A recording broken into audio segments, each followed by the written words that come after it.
Hello and welcome everybody to another Premodern video. Today I have the spiciest deck that I have played here in a while.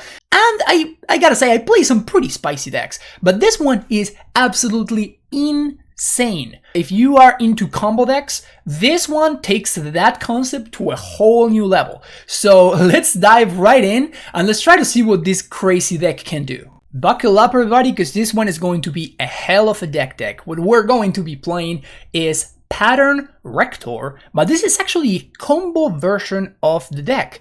This is a crazy combination of cards that was found out by a member of the Discord. Unfortunately, I can't remember what their name was, but they put together this combo primer where they have some sample deck list, crazy combo interaction, and they explain the whole thing. This is very convoluted combo which goes through all of these very easy 13 steps in order to create an infinite loop that kills your opponent immediately. And this can happen from the very small start of one creature with a pattern attached to it and one sacrifice outlet, which can be Carrion Feeder, Nantuko Husk, Phyrexian Goal, or Goblin Bombardment. There's a crazy amount of things and there's a lot of customization to this deck as well. So you will see that there are some combo situations that suggest cards like Recurring Nightmare, which allow for some other alternative combos as well. I'm gonna link this in the description of the video, so if you really want to go deep into reading about this primer and all of the combo decks that I'm not playing, then you are gonna be able to go there if you want to, so you can find the link in the description. But we're going to go over this deck list in particular. So this is something that I've been talking to Galen LeMay, and he actually won the latest monthly at the time of this recording with his take on this deck. And then I grabbed that idea that he put together and I effectively just copied it and made a couple of changes that he suggested.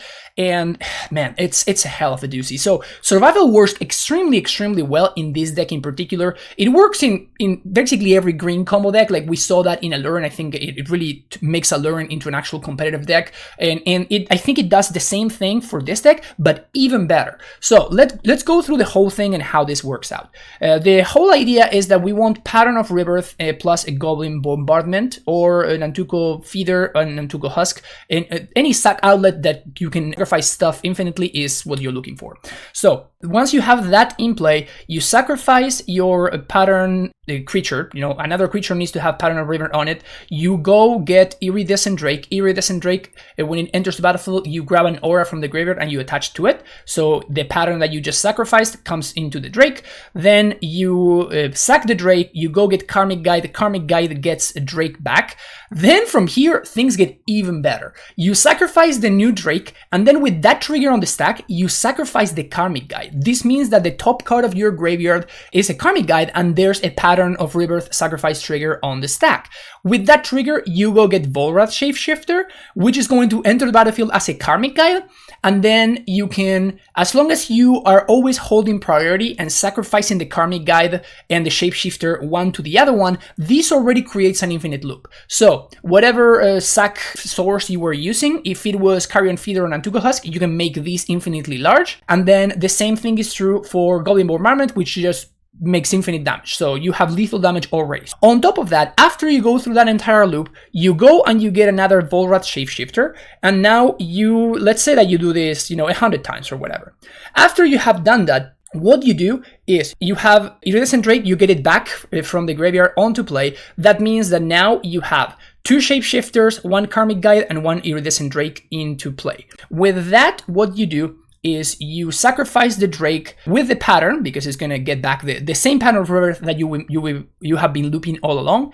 And then you go get Academy Rector. Then you sacrifice the Academy Rector. Rector goes into the graveyard, and with the Rector trigger on the stack, now your Shapeshifters are actually going to be Rectors. So you sacrifice your Shapeshifter that's now a Rector, and you get an extra trigger right there. So you go and with the first Rector trigger, you go get Goblin Bombardment. Or, if that's what you're missing. And then with the normal Rector trigger, you get the Pattern of Rebirth, you sacrifice whichever creature you have in play that has the pattern on it, and then you go get a Color of the Claw, and then that means that you have infinite bears, and then you grab those infinite bears and you throw it at your opponent's face. So That's a lot to take in. It is a lot to take in. And the odd thing about this deck in particular is that a bunch of your lines get disruptive by just drawing the wrong combo piece. Now, this is not only why Body Snatcher is in the deck, which is pretty good, right? Like it basically acts as a sort of proxy karmic guide, but in the original list, it actually helped you by allowing you to discard the cards that you had in hand. This is something that could come up if we have literally no mana up, but it's something that we don't really need because, as I said, survival is even better in this deck than in other combo decks because it is a very cheap way for you to be able to discard this whatever garbage card you had in hand that you didn't want to draw, and now all of your shapeshifters are going to turn into whichever card you were missing. So this is a huge deal for this deck, and it makes it even better in my opinion, at least. You can also do a bunch of cool tricks, like you can pitch your symbiotic worm and then cast a Volrat shapeshifter that's a symbiotic worm, and you can sack it and like throw it at your opponent's face. So you can do a bunch of things like that, and yeah, I'm super stoked about playing this deck. I've been thinking about playing it for a long time, and by the way, shout out to Gerard Siatowski for sponsoring this video. This has been a long time coming, but it's finally here. The rest of the deck, which I forgot to mention, but you see how I split the deck between, you know, patterns and rectors, and then just combo pieces, and then sacrifice outlets. We're being generous with Cabal Therapy. Like, this works to enable rector or to enable a pattern, but it doesn't actually work for allowing the combo. But obviously it's pretty good disruption. And then we have, you know, disruptive piece in Mexmeric Fiend, your mana creatures in Birds of Paradise and Wall of Roots, and one very cool addition that Galen actually didn't have in his deck, but that he just suggested and he thought that it was going to be useful, was a singleton copy of Elvish Spirit Guide, which does a lot for the deck because sometimes you are like 1 mana short, or like having access to this extra green mana can allow you to pitch a creature to survival in case that you draw the piece that you didn't want to, stuff like that. The mana base is maybe a work in progress. I don't think this mana base is solved quite yet. It is a solid starting point. You know, as everything, I'm a very strong Gemstone Mine hater. I think this card sucks, and I really wish that I didn't have to play it in any of my decks, but unfortunately, I think you kind of need it here because you have your mana requirements are all over the place. You're not hoping to cast Boulder Shapeshifter, but if you have to, blue is not easy at all to achieve.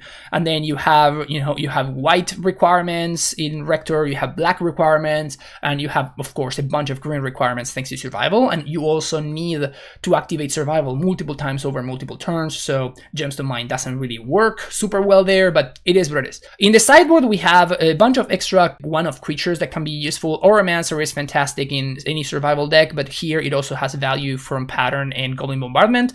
We have Monk Realist, Gitu's Linger, namely against Meddling Mage and specifically Withered Wretch, both creatures that are very problematic for this deck to beat. We also have Octavia Orangutan for artifacts, Stunted Swarm against the combo decks, and then a singleton copy of Akroma. I think that Galen played Nishoba, and he said that Nishoba sucked and that Akroma would have been so much better, so I went ahead and I just made that switch that he suggested as well.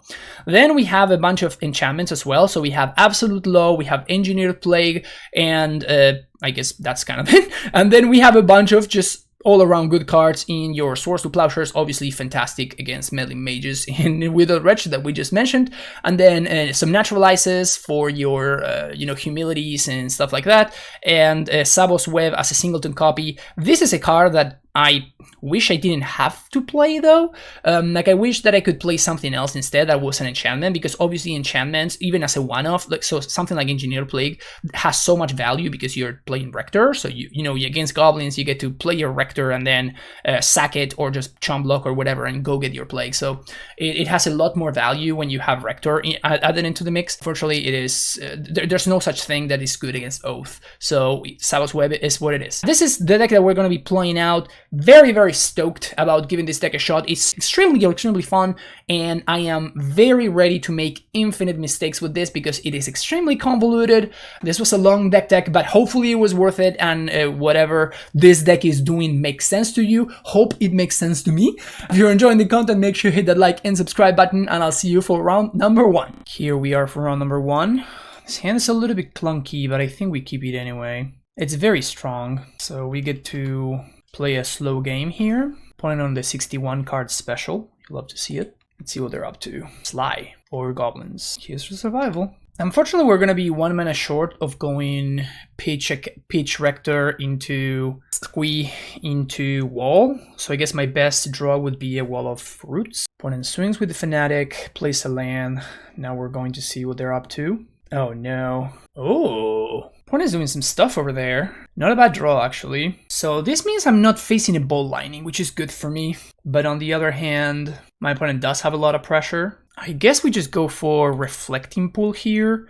And one little trick that we can do is we can actually, we're probably going to pitch Carrion Feeder, then pitch Feeder, then get Squee, then pitch Squee, then get Elvish Spirit Guide. So that would be an interesting thing to do. So this basically comes down to however many turns we have here. Library. Okay, this means we actually have more turns, which is great for me. This is exactly what I want. So pitch Feeder, get Squee, pitch Squee. What do we not want to draw? I guess a bird. Actually, I think we can just go get another Rector here. If I go get another Rector, then next turn we play Rector, we already have another Rector, good to go. That means we don't really get any value though. I guess I'm gonna go for Wall of Roots. So untap, get Squee, gonna play a land, Therapy. I don't think that does anything for me, so we're just going to play out a wall. I mean, I guess I'm gonna cast it, like I'm not losing anything by casting it. Do I name Fire Blast? Lightning Bolt? Lots of things I could be naming here. What I'm most scared about? I guess Fire Blast is the only thing that I'm actually scared of. And we get there. You love to see it. We did hit. Now we get to pass the turn. Now we have a blocker and a creature in play. My opponent can kill this wall, but that's not really a big deal. Next turn we can play Academy Rector and just flash it back if we want. Or we can do other things. It's going to depend on what my opponent does. I think I'm blocking this Sky Shroud Elite here. Force my opponent to use some resources, because we can play this game very slow. We have the tools to do so. We're just gonna get another wall. And here we effectively, like this wall, gain me 5 life. Okay, so they don't have Bolt anymore. Their hand is Shock and 1 unknown. Untap, get back Squee. We're going to Elvish Spirit Guide. Does that mean we have enough? No, we don't have a sack outlet. So we're gonna need this Academy Rector to die so it can find our sack outlet. That can be the, what's the name of the enchantment? The Golden Bombardment. Play a wall. Alternatively, we can just go get its Symbiotic Worm. Nah, this is better. Sets up the kill for next turn. So now my opponent can't really attack because I just block and I get my sack outlet and they have nowhere close to lethal. They pay life, play out Carplucent Forest. I guess they can have Naturalize. No attacks. We have we have given them the fear. So we get we get a free creature here. I guess we just get another Rector. So now we're just gonna have to plow through all of their removal. The good thing is we have a ton of resources and we are at a super healthy life total. Land is fine, whatever. So here comes the Rector, and now we have a choice. I think we just lead on an attack. I think my opponent's gonna take it. They can block, it's fine, whatever. Oh, they block with Fanatic. Yeah, that's fine. So the attack there is basically free because I'm flashing back Cabal Therapy anyway. And now we'll go get Bolt Face, okay. And Shock Face, I guess. Am I dead here? There's no way I'm dead. We're gonna get Goblin Bombardment. So now we have assembled our thingy here. Let's name Fire Blast again. Reckless Charge. Okay, so that's a known card. Wow, my opponent's deck is super spicy. They still have these Lavamancer active. So how do we go about this? We can win at instant speed, but this Wall of Roots is kind of weird. So I guess what I'm going to do is I'm going to play out Squee. I need for my opponent to tap out for Grim Lavamancer. So I guess I'm going to pitch Squee to go get a 1-drop. Once I pitch Squee, cast the 1-drop, I have no mana floating. My wall is going to be an 0-2. If my opponent taps the Grim Lavamancer, I can actually sack the 1-drop. So I can put the Grim Lavamancer in there. And then we can start comboing off. Yeah, I think that works. So pitch Squee. Now that we have the bombardment in play, things are going to be a lot easier. Carrion Feeder. It's kind of awkward that the ping happens before, happens after the Rector trigger happens, which forces me to do something weird like this. I guess I can force my opponent to untap, but then if they untap, they have access to Curse Scroll. So I think this is fine though. Ping there. This is gonna force my opponent's hand. They're gonna have to activate here, and the wall is an 0-3, so the Seal of Fire doesn't kill it. So now, Goblin Bombardment, ping you, sack Rector. We're going to go get Pattern. And this deck is really exciting to play, but I very clearly have no idea what I'm doing.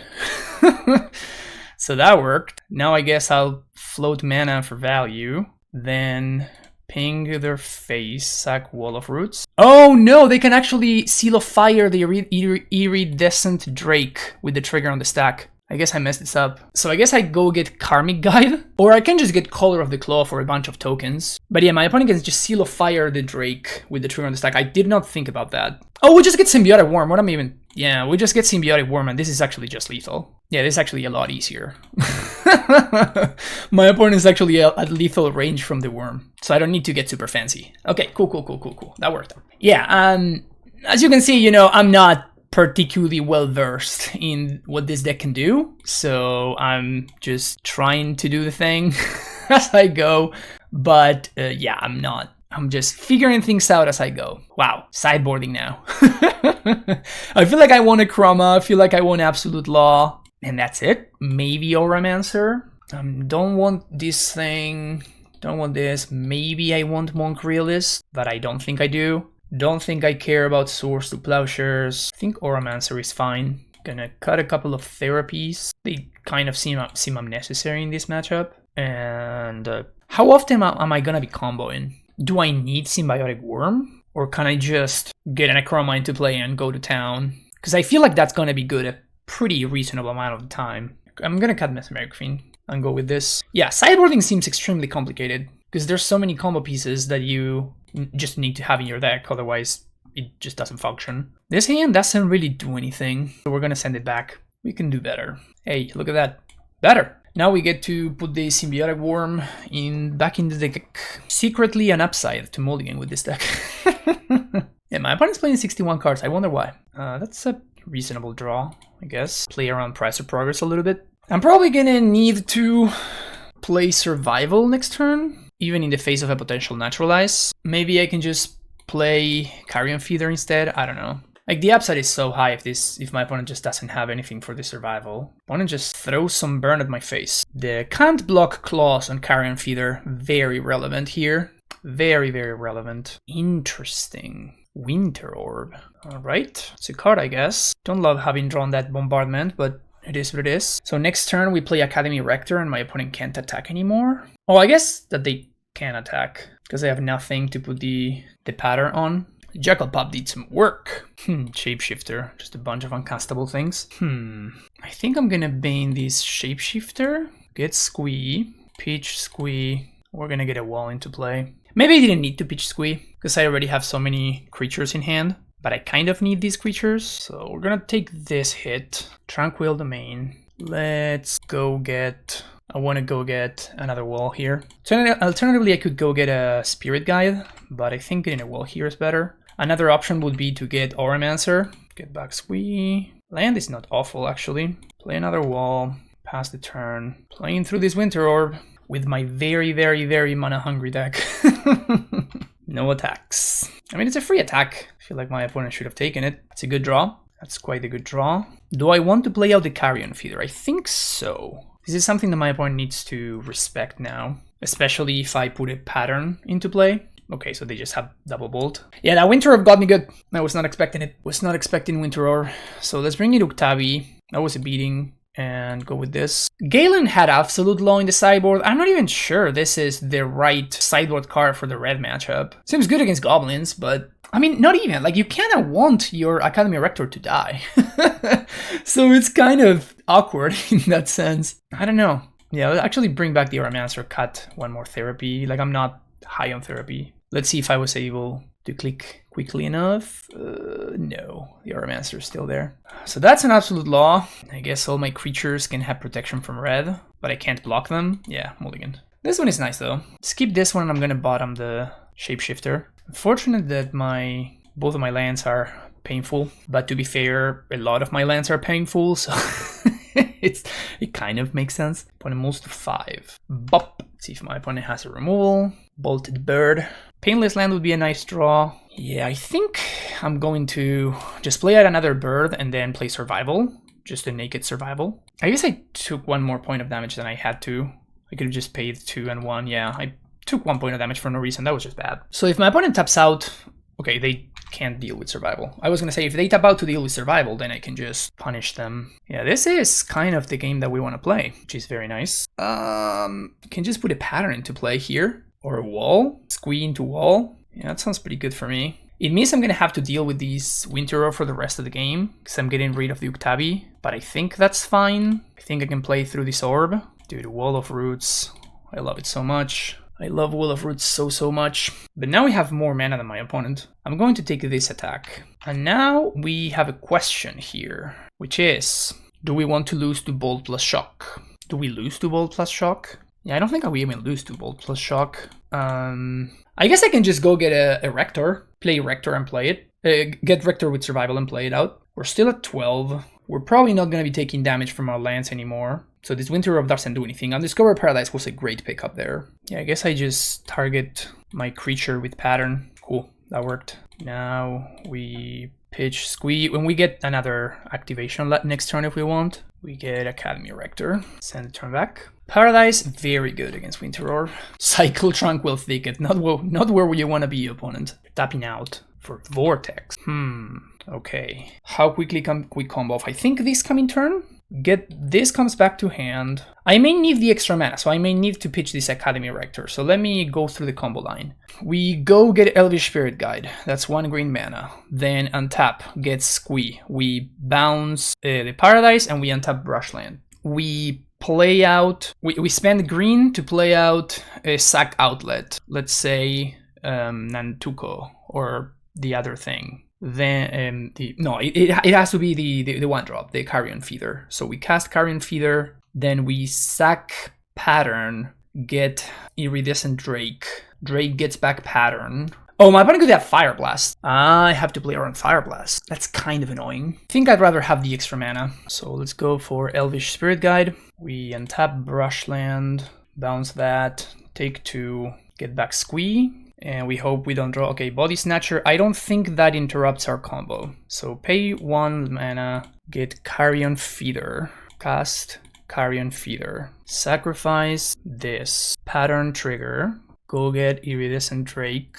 Drake comes back, Pattern comes back, Feeder counter. Now sack Drake, go get Karmic Guide, get back Drake. Dude, this deck is insane. Get back Pattern. Alright, so far so good. Now, we sack this, pitch that. With that trigger on the stack, we pitch the Karmic Guide. Now we go get Shapeshifter. Now, this is an infinite loop that grows our dude infinitely. Okay, so we have this loop going on. This is going to now come back. And now we're going to get back the Drake again, sacrificing Karmic Guide. So we get the Drake back, gets back Pattern, and then we... Oh, did I mess this up? I think I messed this up. I think I may have messed this up now. And the Body Snatcher is in hand, so I can't fix it. Yeah, I wanted to have the Karmic Guide in play and the Shapeshifter on the graveyard, and I actually clicked the wrong one. So I think we may be in trouble here. I'm trying to think if there's any way that we can fix this now. So we have an empty stack, we have this Karmic Guide here, and I guess we sack the... Yeah, I don't think we can... maybe, actually, let me think about this, because I can get... No, I guess the Drake goes on top of the Pattern goes on top of the Drake, so I can't have a shifter copying the Drake, unfortunately. So I guess that means I want to go for Rector. Well, maybe, actually, let me think about this. So we sack Rector, and then we sack this shifter that was already in play as a copy of Rector. So first copy is going to be Bombardment, and then second copy is going to be Pattern, which is going to target Bird. And now throw this at face, and we go get Color of the Claw. Is this enough? So this is 16 total damage, which is actually not enough. Oh, it is, because they die on their upkeep to Sulfuric Vortex. So yeah, this is fine, I guess. Not ideal that I had that misclick there, but like I worked it out. So I guess I didn't actually mess it up. But now we just, you know, we just kill them whenever we want in response. So next turn we just go to combat, swing with everything, and whenever they want to do something, we just throw 16 creatures at their face. So we randomly ended up with Xaxes. Wow, this deck is complicated. I feel like it's one of those things where once you figure it out, it's just fine. Like you just get into the loop. But as you can see, it's not easy at all. And there's a lot of room for making mistakes. But yeah, survival is just messed up. Survival just works out so well with this deck. It is kind of, I mean, it's just the way it goes, right? Like combo decks sort of gravitate towards being better when you add survival. Like survival just lines up so well with this kind of decks. Allurant, same thing. And in this deck in particular, the fact that it can fizzle if you have specific combo pieces in hand, and survival allows you to discard them so that you can bring in your second shapeshifter. It's awesome. Like that, survival works so much better in this deck than in Allurant even, and I think it's busted in Allurant as well. So yeah, time for round number 2. This hand doesn't have any combo pieces. This is the kind of hand that I just don't know if I'm supposed to keep. I guess I'm going to, because we do have a sack outlet at least, but I could definitely see these just being a mulligan. And obviously, you know, inexperience with the deck makes things hard in terms of being able to determine what hands to keep and which one isn't. Well, I guess we're cool now. I guess everything is forgiven. So we're gonna go for just double wall here. And then next turn we can put a pattern on one of these walls. And following turn we can potentially combo out. Incinerate my bird. You got it. So play a land, and I guess we can play around Fire Blast here, so I'm going to put a pattern on the 0-5, send the turn back. Seems like we're playing against Sly. Very interesting, and my opponent had no place turn 1. Firebolt Face. Okay, this can't be Sly. If that's the best thing they can do, I think we're doing pretty well here. So I think this is lethal, if I'm not mistaken. I guess we do get disrupted by Fire Blast. Can I play around that in any way? I don't think so, so I think I'm just going to go for it. Play Nantuko, float a mana for value, and let's just go off. So yes, get Drake. Drake gets back pattern. Then we sacrifice Drake, get Karmic Guide, get back to Drake. Drake gets back pattern. Big Husk. Sack here. That trigger on the stack. Sack Guide. Say yes, get Shapeshifter. Enters as a guide, and then we go through this whole loop. So actually, because we drew our second Shapeshifter, this is going to be a situation where Body Snatcher is going to actually prove useful. So let's do that and leave Shapeshifter in play. Now Karmic Guide, we already have enough. We get back Karmic Guide, get back Iridescent Drake. Drake gets back pattern. Now we sacrifice Drake, get another Rector, then sacrifice Rector, trigger on the stack, sacrifice this right here, say yes to that, get a Bombardment to the first trigger, and get another pattern, suit up the guide, and then face, and then we get Infinite Dudes now with Color of the Claw. And now we just throw a bunch of bears at my opponent's face. Cool stuff, cool stuff. So against Sly again, I think we want these two. And in this case, I don't think we want the Orangutan. And we also don't want the Oromancer, obviously. Maybe we want Realist? Realist can blow up, what? The Sulfuric Vortex? Like, I'm not sure I really need it though. So I think I'm just going to go with this and just cut a Fiend and a Therapy. I guess cutting Therapy when my plan is Symbiotic Worm is not really necessary to do. It's interesting to think about. The more I think about this, the more I'm starting to believe that instead of Absolute Law, we should just have Sphere of Law. Is that the card? It's a 4-mana enchantment, 3 and a white, and then all damage done by red sources is diminished by 2. That is, I think, the better sideboard card to be playing. Honestly, I'm not sure. But yeah, this looks fine to me. I'm I'm not super stoked on cutting the therapy. Maybe I want, I don't think I want Swords to Plowshares. I don't think it's just good enough. Yeah, I think I want these 60 right here. What do we got here? I'm not super stoked about having drawn the Acroma, if I'm being honest. But this hand has a lot going for it, so I'm going to keep it. Just the fact that we have Wall of Roots so early in the game is very exciting. And then we drew a pattern. Yeah, we're cooking here. I could pitch the Elvish Spirit Guide there, but I think I'm better off just... Oh, my opponent has green? I was not expecting that. Oath of Druids. Okay, I get it now. So this is just creature destroying deck. Since they went a bunch of mountains, I thought they were on Sly, but they're not on Sly. So they're gonna Oath into whatever Colossus thingy. So I think we just pass the turn. Next turn we can just play out a Rector. Bolt Lining. Oh. Is this Sly with an Oath of Druids game plan? Is this what's going on here? My opponent's trying out some new stuff. We're drawing some combo pieces, which is not what we want to be doing. Would love to find survival. We definitely have no answer for this, so I'm trying to figure out what's the best way to navigate. I mean, if they're going to be oathing into Bolt Linings, pretty fine with this. Play out a Rector. Feel free to kill my Rector. So this is going to put our opponent declines to to get it. Volcanic Hammer face. Interesting. All right. So let's play a couple of walls. And let's pass the turn. So now we can actually go get a pattern with the Rector if we want to. But I think I'm still getting a sack outlet. I'm still taking a Goblin Bombardment here. Man, what an interesting take. I think my opponent is just on Sly with Oath of Druids, which is kind of wild, to be honest. A Morph. Is that Blistering Firecat? I really hope it's Blistering Firecat. Okay, I guess we're going to suit up the Academy Rector. I'm not going to play City of Brass. My opponent could have Price of Progress. So I'm just going to pattern the Rector itself. So we're going to have to get Body Snatcher because of having the Drake in hand, which is kind of brutal, honestly. It's kind of rough that I can't actually double block this Blistering Firecat, assuming that's what my opponent has here. Can't really block it with just double block it. So I just have to block it with the Rector and take a bunch. I guess punish for not playing my land, but because I could be casting a Chroma right here. So yeah, I think we just die to Price of Progress. I'm just playing this out so that I can sacrifice it, and then I can continue comboing down the line. I think my opponent's just going to be on the burn me out plan. Naturalize my pattern. Oh no. Bolt my face. Starting to sweat a little bit, not gonna lie. Starting to sweat just a tiny bit. 2 mana. No.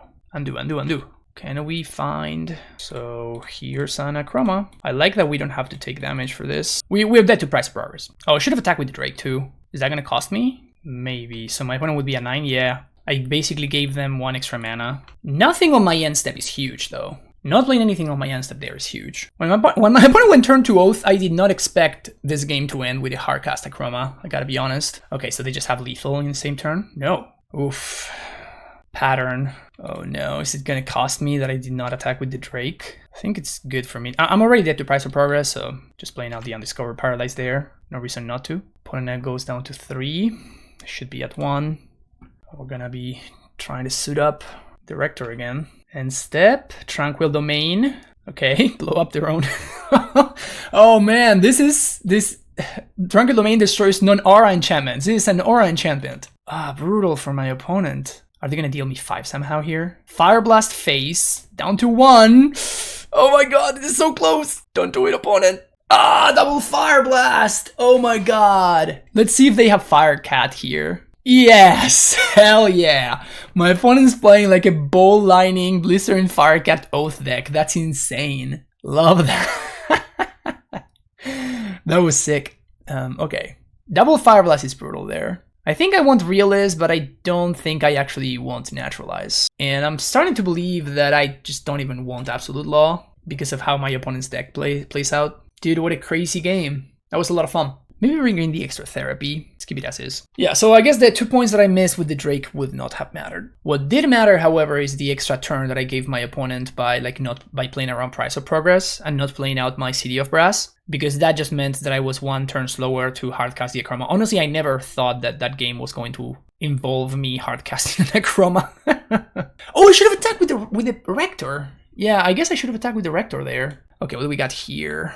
Okay, yeah, let's keep this. We can go turn 1. Are we playing Carrion Feeder on 1? Or are we playing something else? I think I may just play Therapy. Name Oath of Druids. I mean, my opponent can't really ramp, though, because they cannot play Elvish Spirit Guide. So I think I'm just going to play out the Carrion Feeder. Effectively just take this turn off to just have a creature in play. Just having random dudes in play is very valuable for this deck. That's a pattern. So I'm gonna therapy you for a black mana. We're gonna name Oath of Druids. No, just a bunch of burn. I could flash back to name Volcanic Hammer, but if I kind of want for my opponent to just spend their turn casting a Volcanic Hammer here, they go face instead of killing the feeder. Ballsy move.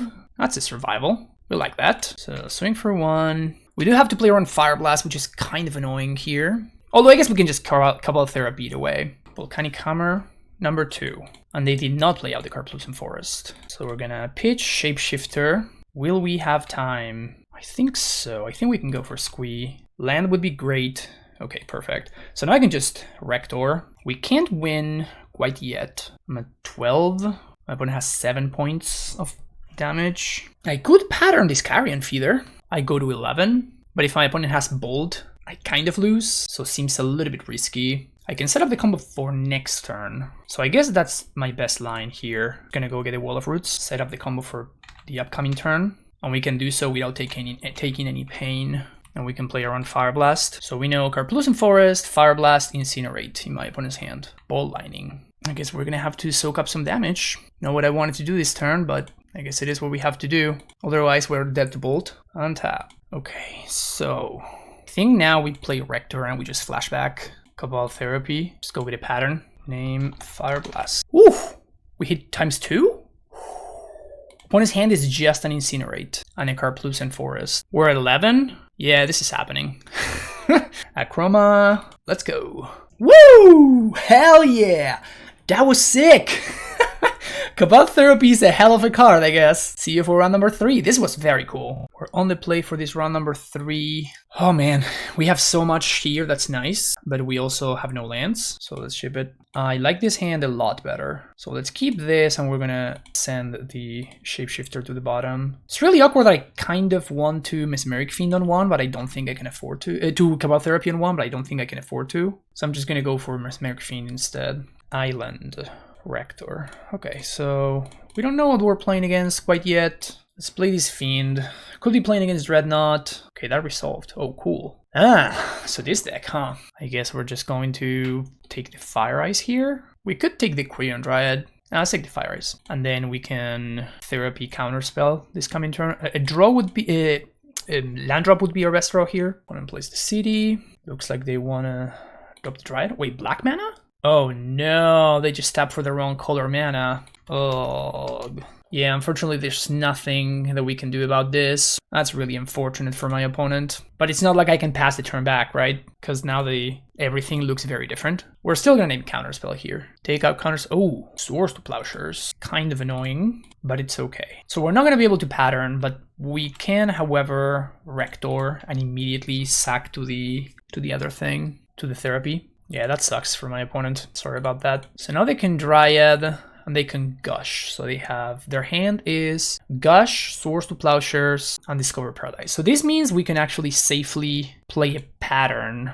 We could play pattern, then I think I'm actually going to go for Rector. And we're just going to get a Goblin Bombardment into play. So here's Rector. And the nice thing of doing this is that we can name Gush with this Academy Rector now. We could also get Survival, but I don't think it's as good. We're definitely going to name Gush here. Because now we don't really care about Swords to Plowshares because we have the Bombardment. I don't think I kill the Quirion Dryad here. Yeah, I'm not going to offer the trade. So my best draw would be another Cabal Therapy. Oh, they get aggressive. They plow the Wall of Roots and ping your thingy. So this is going to force my opponent, if they actually have something to do here, they have to use it right now. Oh, they have another plow. All right, sounds good. So I guess I'm going to throw another one. Oh, actually, does this work? I mean, I force them to ice right now, which wastes their turn, so it's probably worth it, I guess. But they're gonna get their ice before, so they're gonna have like a 4/4 Dryad, I guess. They tap my Goblin Bombardment, tight play from my opponent. Okay, that's kind of annoying because now I have no creature, so I need to find any creature so that I can put a pattern on it. That's not great. Oh, I guess I can pattern my opponent's creatures, but I have no real way of killing it, so it doesn't really do anything. Yeah, that second Swords to Plowshares top deck, pretty good right there. Because it couldn't have been another Fire and Ice, right? Then my opponent would have not been able to save the Dryad. And yeah, obviously that pattern draw was just terrible. So here I assume this mage is going to name... I mean, the problem is I'm just dead to the board. I'm very close to assembling the combo, but I'm dead in 2 turns. So I'm in a situation where I'm forced to go for it. Name Survival. Interesting. So I have to name something that can block this Meddling Mage. So now we're going to be taking 7. And because of the City of Brass, I am just dead on board now. Next game. Man, that's kind of unfortunate that we didn't get there. Let's see what we're up against.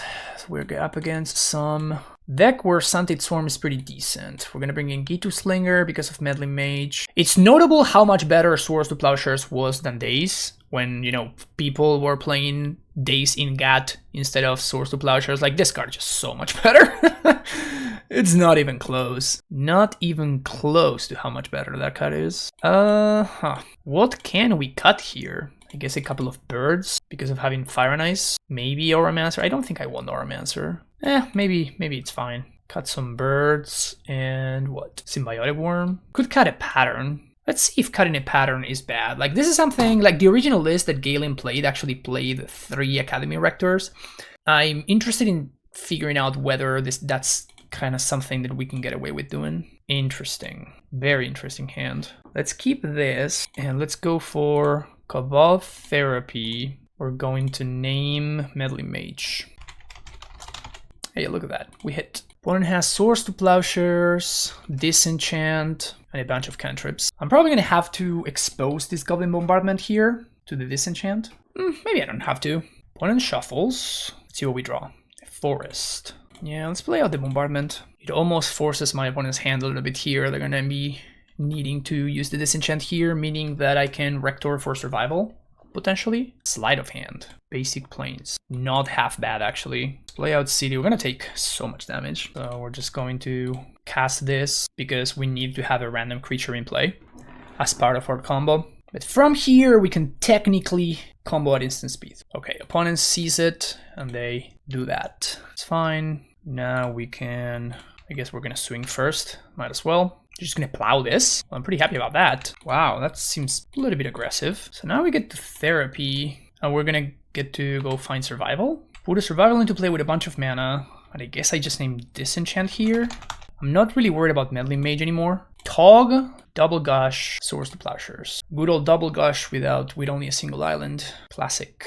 Seems like opponent's gonna be deploying the Tog here. Makes sense. Can we do something cool here? We pitch Body Snatcher, get Shapeshifter. Shapeshifter enters as a Body Snatcher, gets back the Body Snatcher, but then it doesn't really do anything. We can get Symbiotic Worm, but then, so we get it back with Body Snatcher, but then that doesn't really do anything. Not having a sack outlet is really annoying here. We can pitch Snatcher, pitch Karmic Guide, play Shapeshifter, get back both creatures. Doesn't really do that much for us. Not having a sack outlet here is kind of destroying us. So let's play out Gemstone Mine. That part is happening. We could go get Squee. I don't think my opponent can assemble lethal. I'm at 16. It definitely starts with pitching Body Snatcher. We can go get Auramancer.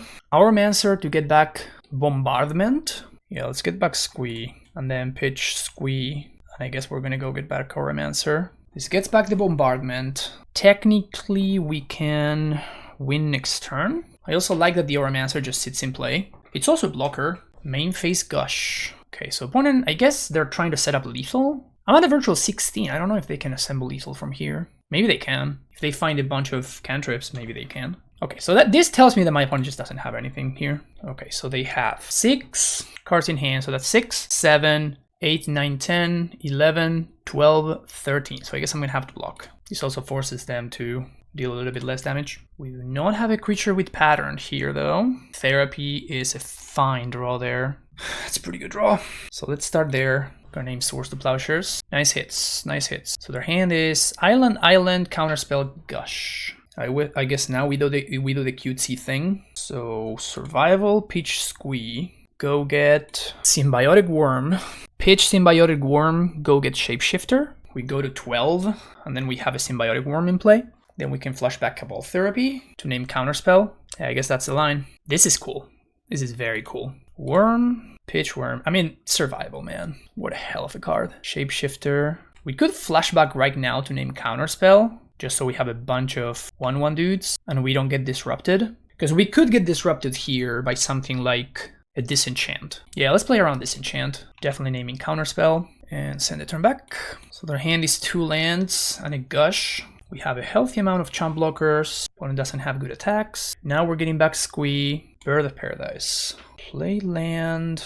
I think we lead on Bombardment, see what my opponent does. They don't have Disenchant, clearly. And here we have option. Next turn they're gonna be able to gush though. We can kill the Quirion Dryad, however, so that seems fine. And I guess I don't care about the Tog too much, unless they have Wonder, which I really doubt they do. So let's pitch this Squee. And I guess we're gonna go get Wall of Roots. We could get Sanded Swarm. Sanded Swarm would lock things up, I guess, for next turn. Yeah, let's do that. So let's play out Sanded Swarm, and I'm gonna play out the bird as well. So we have everything good to go for next turn. Point an island into main phase Gush. That's fine. Actually, let's kill the Dryad.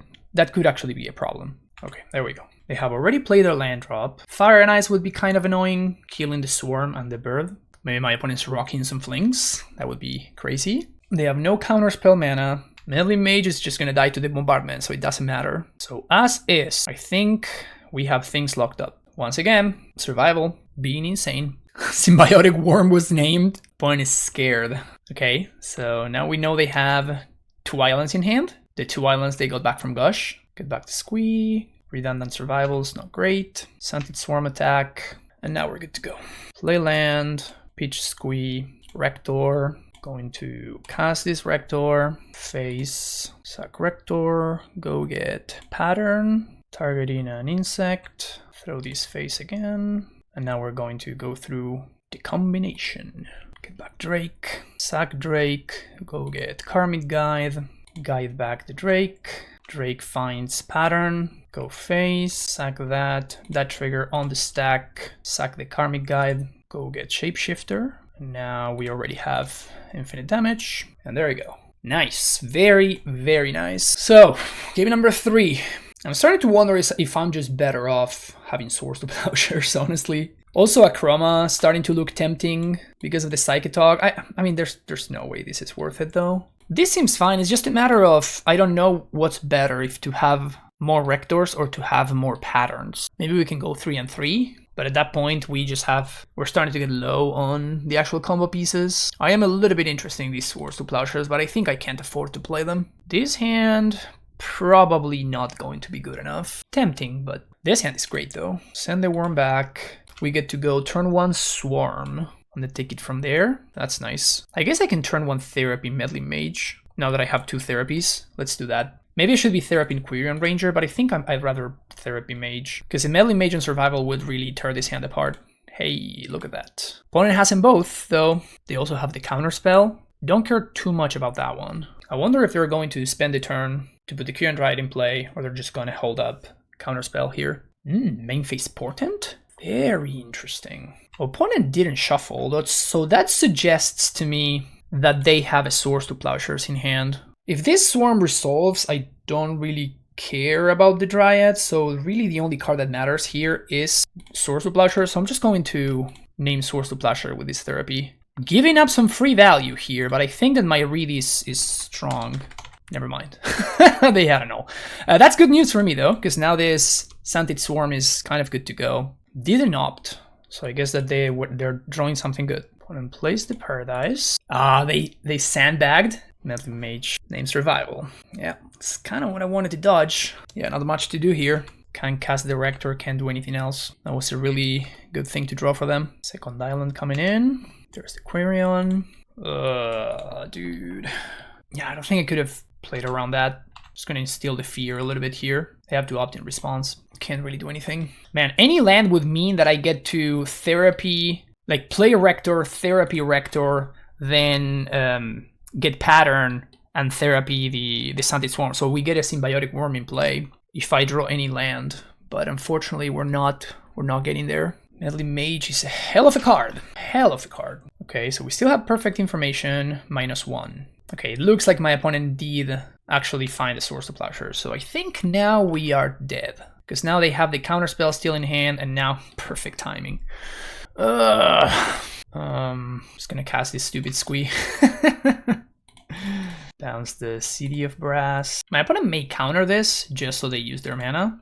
Okay, that resolved. So we're gonna be taking this hit. That's 6 points. The problem now is that we actually we don't have another creature in play. So we can flush back Therapy to take the Counterspell, but there we're not really making any progress, unfortunately. because this Rector gets pattern, but I have no creature to attach it to. So I think we are dead. Man, that Mage off the top was devastating. Portent is a hell of a card. Trying to think if I have any lines, but I don't think I do. I can resolve Rector and then chomp block. That gets survival into play. Huh, okay. I guess we're doing that. Therapy, sack, opponent counters, just to get the Creon Dryad counter. That's fine. Cast Rector and hold it back to block. We lose to Fire and Ice, and we cannot use the City of Brass anymore. It's not great. We're not in great shape. We also have no way of killing either Meddling Mage or Creon Dryad, so I cannot pattern one of those. So that's also not an alternative. Block the Creon Dryad, down to 1. And yeah, not even getting survival into play does anything anymore. I cannot spit out creatures quickly enough. All right, good games. Round number 4, we're playing against, in my opinion, one of the best Premodern players out there. This hand has too many combo pieces. I think I'm just gonna ship it. This one's better, has less combo pieces. I think I'm just gonna bottom the Symbiotic Worm. But I like what this hand is threatening. So this is probably fair trying out that Replenish deck that people have been talking about. So I think I'm gonna Therapy for Counterspell here. It's a very cool idea where you try to cut all of the... Ooh, no, he's playing Landstill. I guess we figured that out, huh? Triple Standstill. Maybe I should have named Standstill. Well, that's interesting. I think we're just gonna hope. Just gonna land the survival, hope that he doesn't draw Disenchant. Second Standstill. We're going to pitch Squee, and I guess we're just gonna play a Bird here. He gets to draw a bunch of cards, but he's also gonna need to discard a bunch as well, so... He did find some Plow, which sucks. And I haven't played against Standstill in a minute. It's gonna be Standstill number 3, or did he find Disenchant? If he found Disenchant, then that's an absolute disaster. Standstill number 3 I can probably beat. It's just going to discard a bunch. Land is exactly what I'm looking for. So let's play a Wall of Roots here. Gets to draw some more cards.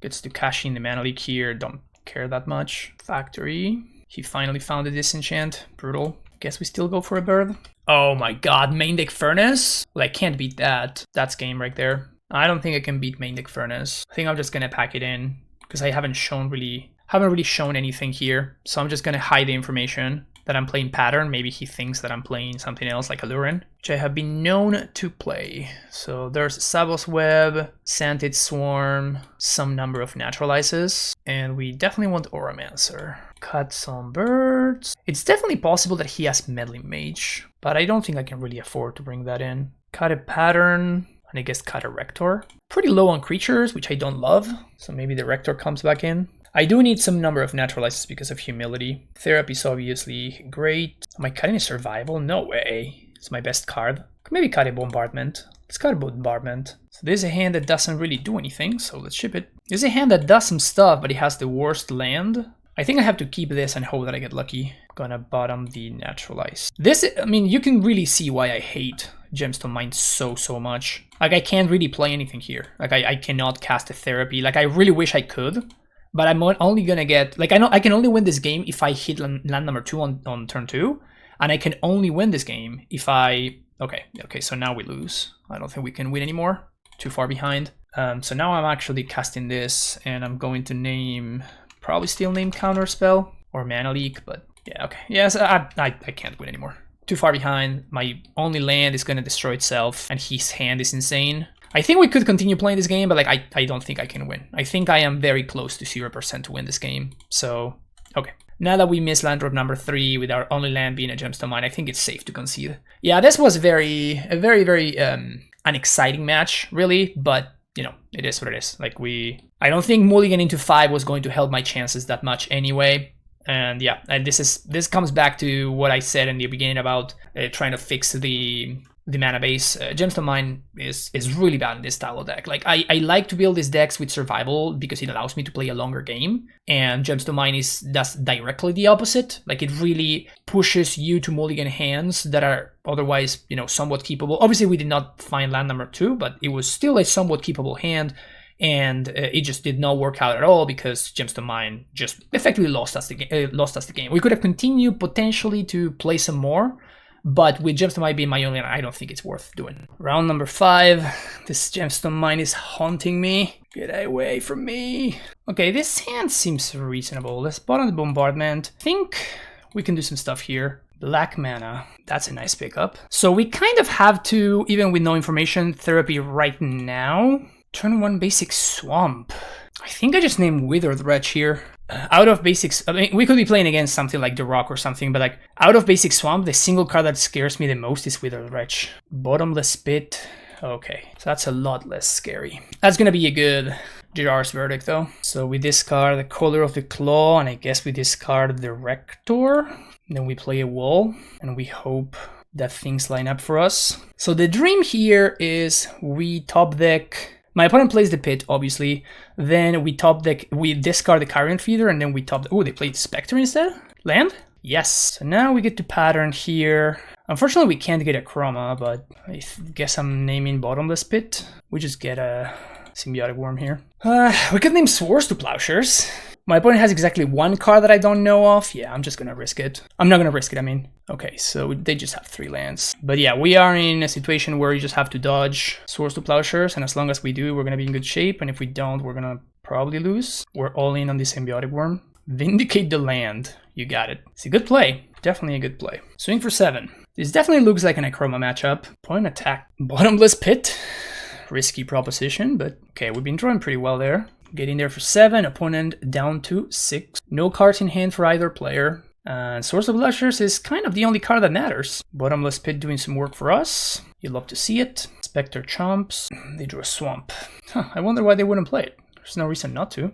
Okay, so black-white, Bottomless Pit, nonsense. I do like Acroma, do want Auramancer, and I think I want Monk Realist. Merrick Fiend, I don't think I care too much about. Therapy, I actually like much more as a discard outlet than anything else. Man, I wish I had more experience with this deck so I could know which of the combo pieces are weak inside out. You know, something like Nantuko Husk, maybe we can actually just get rid of. Let's try it out. Let's just cut the Nantuko Husk, see what's up. And then I guess we don't want to cut Bombardment. I actually think I want to keep Burst of Paradise. It's going to cut a Rector. I don't think I care enough about the Hypnotic Spectre to bring in Source of Plowshares. Seems like a fine draw here. Duress Proof Hand, Dark Red, Wretch. Honestly, totally forgot about this. Totally forgot about that card. See if my opponent has anything here. Duress, no, my Bombardment. I needed that. Notably, because Planar Void is a triggered ability, we can combo through it, I think. We cannot do the infinite combo, but we can still do like pattern stuff, trying to disrupt our mana. That's a funny top deck. Well, this Wretch is here to stay unless we draw another Bombardment. Sure. They don't have a removal spell, so I guess I'll just lay out this Carrion Feeder, just say go. I'm gonna hold on to cards in hand for the other cards. What's their name? Gerard's Verdict, Bottomless Pit, that kind of stuff. I mean, 2/2 flyer pro black is not the worst. That's a nice pickup. So now we can actually go get a wall or a Rector. I guess Monk Realist is also a card that we can go get to mess with the Planar Void. Let's actually untap and see what's up. Man, this Gentle Minds are really not doing it for me, huh? So let's pitch the Karmic Guide. I'll actually mess this up now that I think about it, because I had this sack outlet in play, so I could have gone to get, so sack Rector. Oh, I guess it's the other way around. No, I thought I messed it up. I actually had to sack it on my opponent's turn. All right, we have learned. We have learned.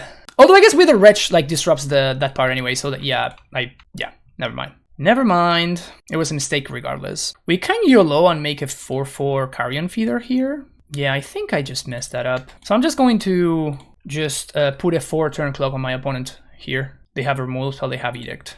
Okay, yeah, I just played this like garbage. Play that like garbage. Okay, so we definitely want Ghetto Slinger. This would have probably won me the game. And then we have Monk Realist. Man, I threw that game pretty hard. Oh, the another alternative would have been to go for Color of the Claw. Just sacrifice my board and then go for Color. Yeah. I still think I want both of these. I guess I'm just gonna cut a Bombardment. Let's actually just cut it. Seems like a worse discard outlet. Man, I totally forgot about Withered Wretch, even though I played around it game 1. Somehow forgot about the game 2. I think I'm gonna keep this hand. Play Feeder on 1. And we can potentially pattern it on 3. So if my opponent taps out, we get to go for the secret blowout. Dark Rit into Hippie. That's a Rector. Can't attack unfortunately, but hopefully we discard a Squee to this Hypnotic Spectre. Any land and we will be cooking. We don't want to discard Pattern or... Hey. Hey, let's go, Squee. Hell yeah, you love to see it. Any land? No. Color of the Claw. That sucks. Especially once my opponent tapped out. Alright, let's discard Squee again. Squee, go to the graveyard again. Yes! Let's go play the lottery, baby. Oh my god, that's awesome. Any land one time? White source would be ideal. Yeah, those are not great. Man, this is unlucky. Also not drawing birds, not drawing walls. We're getting unlucky on one axis and very lucky on a different one.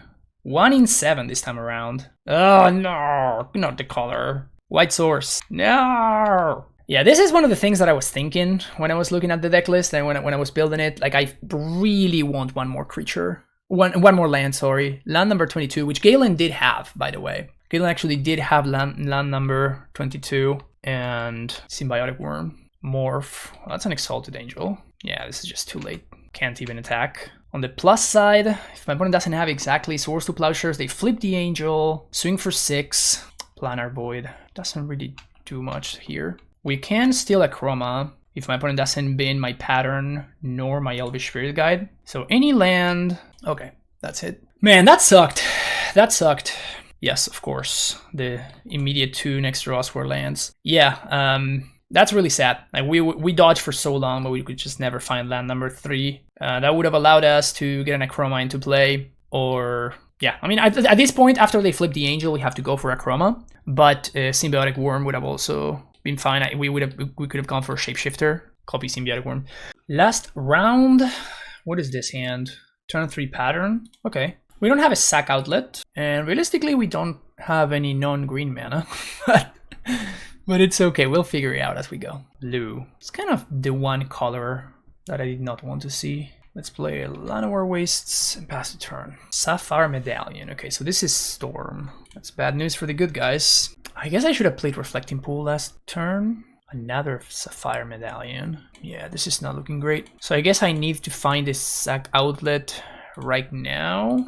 We can still win. My opponent hasn't made too many moves. The fact that we have Karmic Guide in hand is quite annoying though. Survival is probably my best draw. Meditate. Okay, my opponent's going for it. Just casually draw it. They did make their land drop already, so they have to close it out right here. Repulse. Okay, so I guess they fizzled, but they can at least mess with my stuff. It's annoying. We can discard a card with Shifter, so we may be able to figure something out here. And we're gonna get 2 extra turns. Oof. Okay, so let's play a land. We're gonna play Wall and Shapeshifter just to use our mana efficiently. Sack outlet, 1 turn too late. Oh no, never mind. This is fine, right? So I play Carrion Feeder and then I grow it infinitely large, right? So I sack Feeder. Yeah, sick. So that's lethal. Next turn, because my opponent gave me 2 extra turns. So make some mana, sacrifice this in response. This is hilarious. Well, I guess this worked out. This is very funny. Okay, so that is large enough, and I think the correct thing to do here is to get the Karmic Guide back and now get the Shapeshifter as a Shapeshifter back. So, I mean, technically we have access to... I'm not gonna pay Echo, swing for 26 damage. That worked out. That was very funny. Okay, so we want Naturalizes, Uktabi, and I guess we want a Chroma, and nothing else that really matters. And now what? Maybe we don't need Symbiotic Worm in this matchup, so we can cut those, maybe cut a Pattern. Although I guess we kind of want Pattern, because we want to combo as quickly as possible. I also really want to be disruptive though. Let's cut a Bombardment, 1 Survival. Man, I really wish I knew if I could cut Body Snatcher, Drake. Definitely Drake not, but maybe we can cut the Body Snatcher and just hope that we don't draw the combo pieces. I don't know. Let's cut Nantuko Husk, this lower thing. So we have Caval Therapy and we have Survival. I think we keep this. That's a heinous draw. Absolutely heinous draw. So Therapy for, I think we want to go for Sapphire Medallion. Ugh, they have Helm. They got the Helm of Awakening instead. But it's better to name that because, you know, if they do have one of them, it's better that it's Helm. So it actually makes my stuff cheaper as well. They do play the Helm. Ugh. So we could just play the Color. I think we play the Color just to Flashback Therapy and Meditate. But I think that, you know, things get pretty bad for... Ooh, baby. Okay, that worked out. Man, this is pretty good for us. They AK, and we know that they have 2 lands in hand. Now 1. Shapeshifter. Play out Survival. And now I have to figure out a way to combo here. AK on my end step to draw 2. I probably have to assume that I'm going to draw a land. There's a Medallion. Times 2. So I don't think I actually want to go for Squee. I guess I'm going for Drake.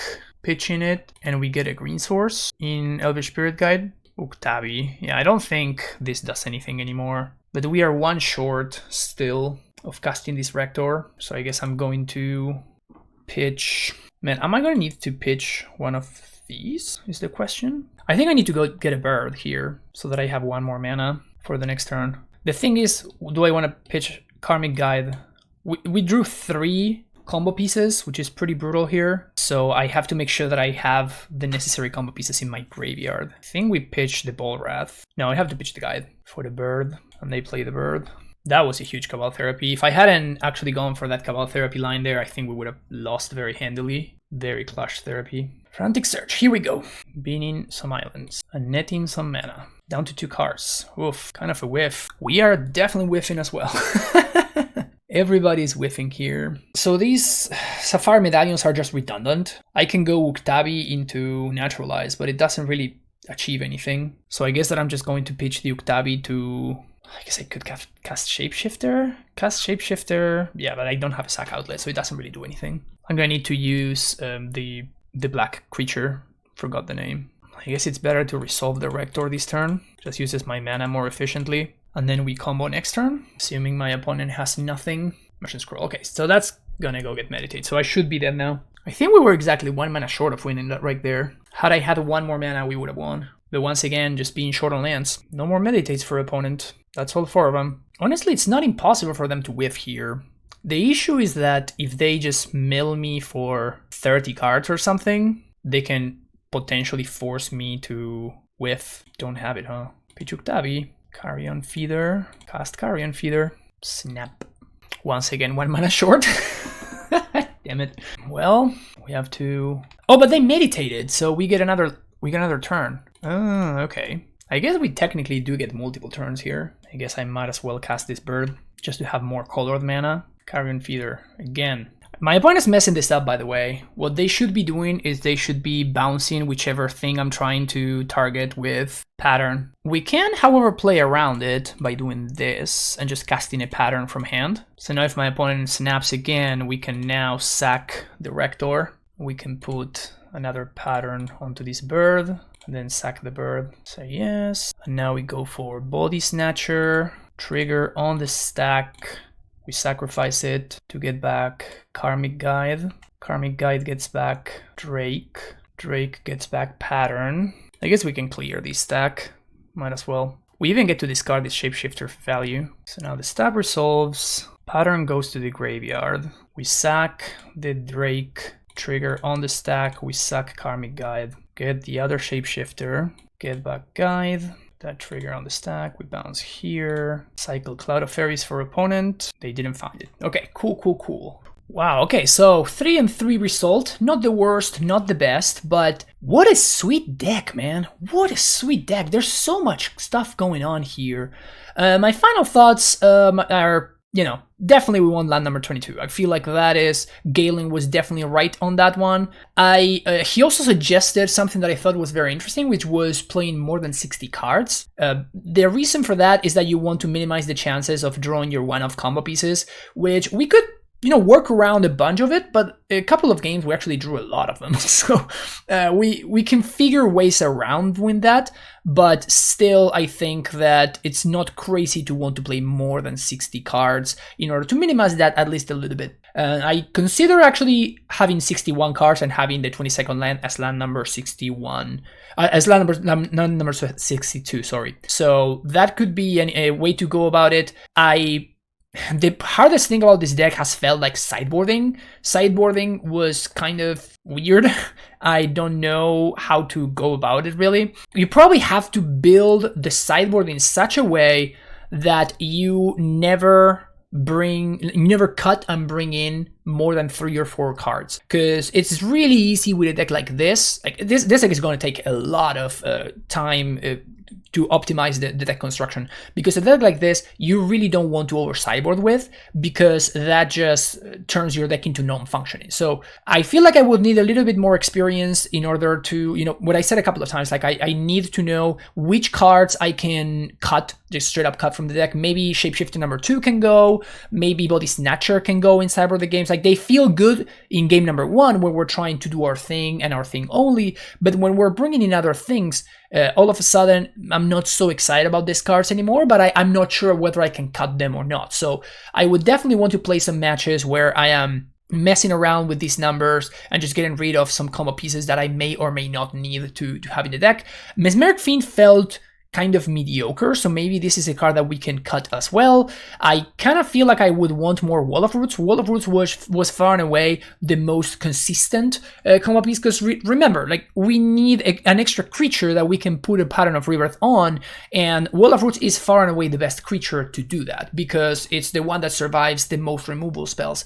So Wall of Roots, as not only because the deck is extremely mana hungry, but also because this is actually the best target for your pattern. So I kind of wish I had more Wall of Roots, so I would try that in future lists. I don't think that we necessarily need Nantuko Husks, so I could see cutting this one. I understand the idea of having a different name combo piece for Meddling Mage purposes, but if you're comboing, then I don't think that Meddling Mage really matters at that point, because at that point you probably can find a way to get your bombardment. So at that point, maybe Nantuko Husk is just not necessary at all, and we can just cut it and play another good card instead. So I feel like there's going to be a lot of tuning and like tweaking and optimizing happening with this deck, but it's extremely sweet. I am very excited about it. Even though we only went 3-3, I feel like some of the games were potentially winnable. I feel like I could have mulliganed differently, I could have definitely done a bunch of different things, but yeah, this is really cool. I am very stoked about this deck. I am interested in messing with it and like playing and figuring out the mana, first of all, because the mana felt quite bad. So I feel like some work needs to be done there. Gemstone Mines are awful in this deck, just as they always are. So I would want to cut some of these, maybe play more Reflecting Pools, maybe do something like more Dromore's Caverns or Undiscovered Paradise. I don't know, like maybe just like some dual lands, maybe some like Caves of Coilors or stuff like that. But this is way too many Gemstone Mines. Had to mulligan and lost games because it was the only land that I found, and if it had been some other land, I would have been maybe at least in better shape. Like especially when I played against Fair on Landstill, like the fact that this was the land, it just meant that it was not even worth continuing to play the game. Like the game was just lost. So yeah, I'm not a fan of Gemstone Mine. Besides that, very cool deck, very exciting deck. I will definitely play it again in the future, and I will. I'm missing a bunch of cards in paper, so I probably won't be playing. I guess our local events allow for proxy, so maybe I'll try it out that way, and I'll just proxy this up and just have some fun with it. But it looks super fun. But one thing is I really want to learn about its weaknesses. Withered Wretch really felt like a weakness when we faced it in the black matchup. So I really want to understand that. I really want to beat that, and I want to understand, about, like interactions like the one with Planar Void, which I messed up. Again, like it didn't matter because my opponent had the Wretch in place, so they could have exiled my Rector anyway. But, understanding that sort of interaction, I feel like it's going to be quite important when trying to play this deck to its maximum potential. But yeah, really cool stuff, and super exciting deck. So hopefully you will give it a shot in the future. I really like survival, so I think that is pretty much written in stone. Like if I play this deck, it's going to have survival. I think that survival just is spectacular in the deck for all of the reasons that we explained throughout the league. So I recommend something like this. Not this exact list for the reasons that I just stated, but definitely survival will be in the deck list that I try in the future. That's gonna be it for me today, folks. Thank you so much for watching. Hopefully you enjoyed it. I know I certainly did, and I will see you in the next Premodern video. Take care and bye.